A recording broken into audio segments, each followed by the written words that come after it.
दिन 2019 में जो पुलवामा अटैक हुआ है वो बहुत दुखद घटना था और उसी में जो सीआरपीएफ की कई जवान शहीद हुआ, उसमें से एक मुनीश्वर बासुमत्री जी है।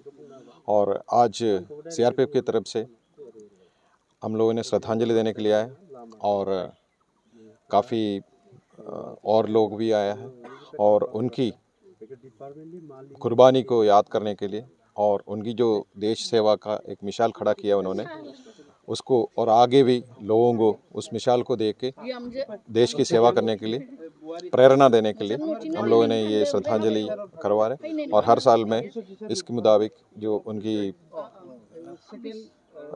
जीवन बलिदान का है श्रद्धांजलि देते हैं। মানে আজিৰ দিনটো ভাৰতৰ কাৰণে কলা দিৱস আমি পালন কৰোঁ, ব্লেক ডে হিচাপে আমি পালন কৰোঁ। আজিৰ দিনতে আমাৰ 40জন বীৰ শ্বহীদ হৈছিল আমাৰ সেনা।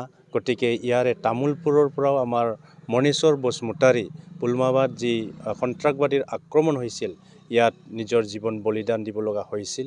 গতিকে আজি এই ব্লেক ডে দিৱসত আজি তেখেতৰ ওচৰত আমি শ্ৰদ্ধা জনাব আহিছোঁ, তেখেতক আমি চেলুট দিব আহিছোঁ আৰু তেখেতৰ পৰিয়ালৰ লগত আমি একেলগে শাৰীত থিয় হৈ আমি দুখ প্ৰকাশ কৰিছোঁ। আৰু আমি এটাই কথা স্পষ্ট, আজি ভাৰতত ৰাষ্ট্ৰ নিৰ্মাণৰ কাৰণে তেখেতে যি বলিদান দি গ'ল সেইটো কেতিয়াও অথলে নাযায়। ভাৰতবৰ্ষই কেতিয়াও আমাৰ সন্ত্ৰাসবাদীৰ লগত কেতিয়াও আমি কম্প্ৰমাইজ কৰা নাই আৰু কেতিয়াও নকৰোঁ।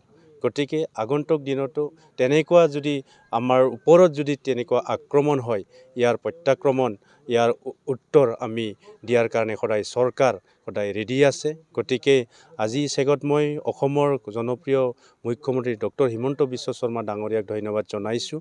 তেখেতৰ হৈ আমি পৰিয়ালক আজি শ্ৰদ্ধা জনাইছোঁ, কাৰণ আমাৰ বীৰ শ্বহীদ মণীশ্বৰ বসুমতাৰীক শ্ৰদ্ধা জনাই তামোলপুৰৰ গড়েশ্বৰ চকৰ পৰা আপ টু গড়েশ্বৰত লাগি যি আমাৰ PWD ৰোড আছে, এইটো আমাৰ মুখ্যমন্ত্ৰী ডাঙৰীয়াই শ্বহীদ মণীশ্বৰ বসুমতাৰীৰ নামত নামাকৰণ কৰা প্ৰক্ৰিয়া সমাপ্ত কৰিছে আৰু সোনকালে এই ৰাস্তাখন বনাই দিয়াৰ কাৰণে তেখেতে আমাক প্ৰতিশ্ৰুতি দিছে।